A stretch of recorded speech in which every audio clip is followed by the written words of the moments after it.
Attention, ça va repartir sur du running à fond les ballons, à fond les ballons. Oula, hé, doucement garçon, doucement, hein.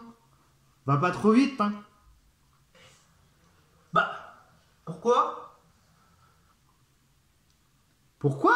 Parce que c'est déconfinement, c'est pas compétition. Bah, pourquoi je peux pas prendre le running? Oui, bien sûr qu'on a dit que tu pouvais reprendre le running.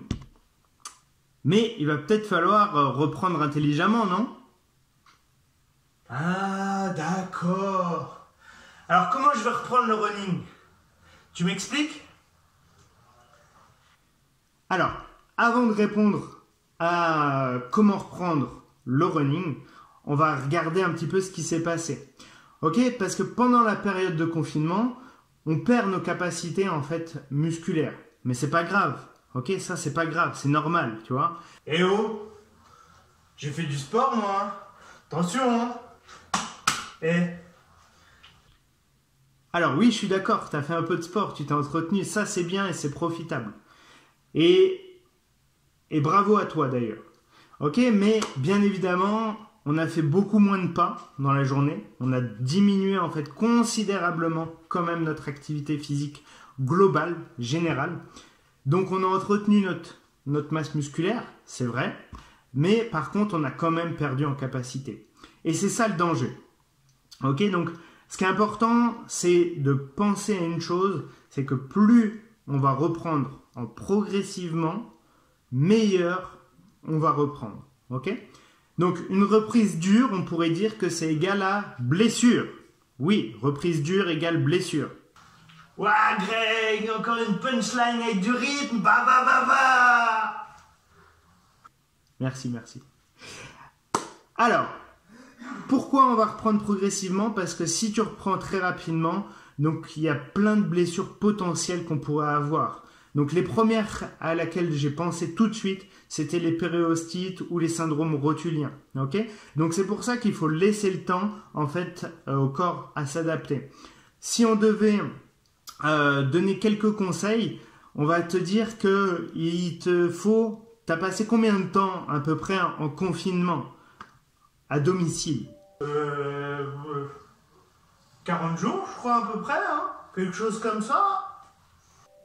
Ok, donc sur ce nombre de jours que tu as passé à domicile, un peu plus de 40 jours, il va falloir qu'on reprenne en fait l'activité avec le même nombre de jours. Ok, donc on va y aller progressivement en alternant par exemple marche-course, marche-course.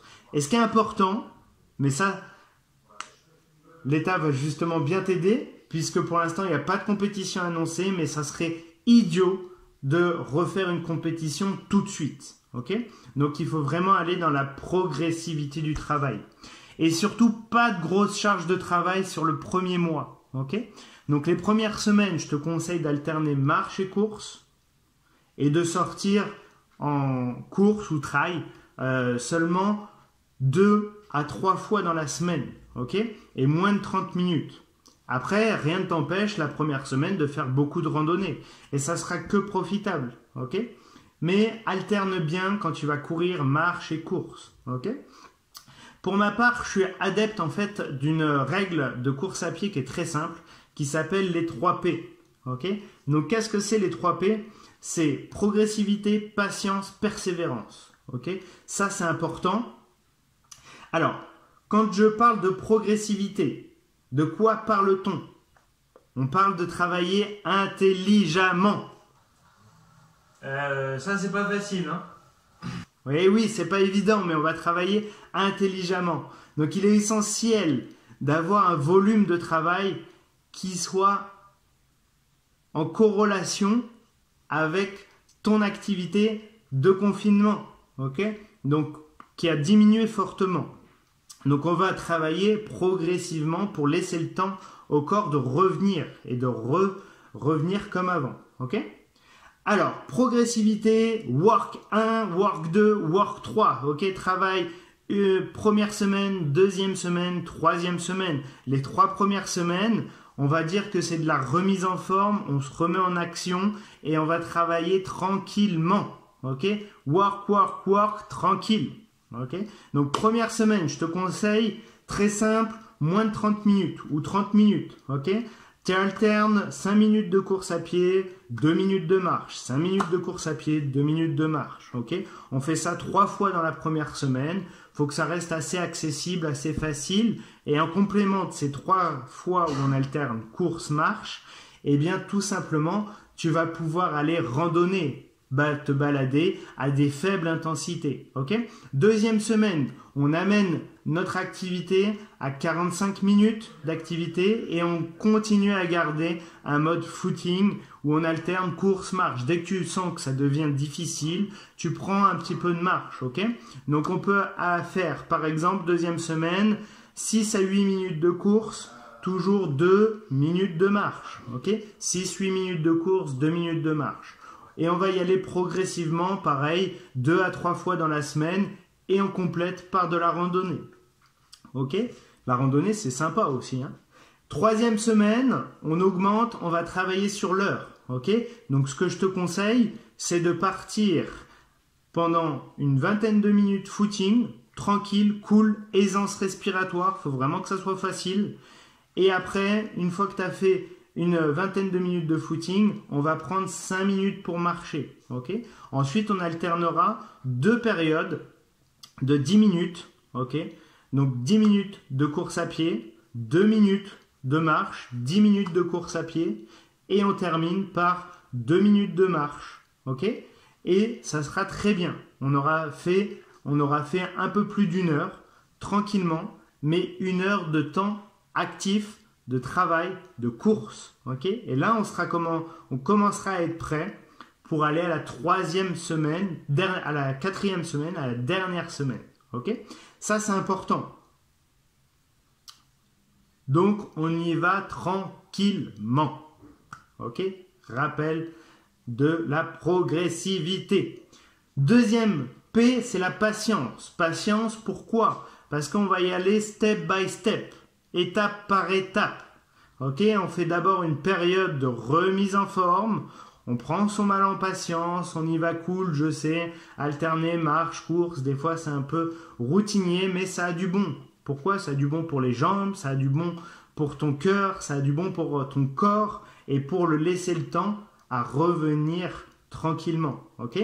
Donc première période, remise en forme. Deuxième période, on va commencer à remettre un petit peu de force dans les jambes pour refaire du muscle, ok? Donc là, deuxième période, on va remettre du 30-30, on va remettre un petit peu de course en côte, mais toujours avec progressivité. On n'oublie pas le premier P, ok?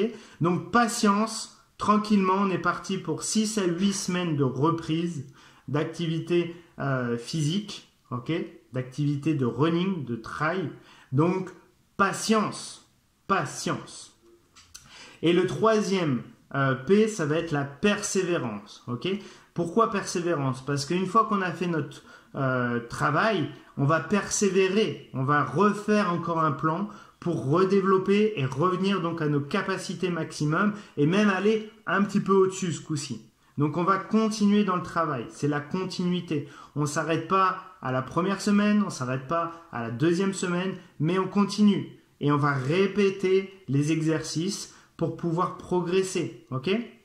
Donc on répète again and again and again and again, encore, encore, encore, encore, ok? Et on y va tranquille, tranquille. Rappelle-toi que ton corps doit s'adapter à chaque fois que tu fais une sortie running. Donc ça, c'est important que ça soit du trail ou une sortie running. Tu as une période où tu vas travailler et ensuite on laisse un petit peu de synthétisation du travail pour que ton corps s'adapte et se transforme, ok? Donc c'est ça qui est important. Et plus on va travailler, donc plus on va persévérer, plus on va avoir des résultats et plus on va pouvoir continuer à s'entraîner efficacement et surtout sans se blesser. Okay? Donc on continue comme ça, donc progressivité, patience, persévérance, on y va ensemble, soyez forts et on se retrouve sur les terrains de jeu. À plus! Ok, coach, go!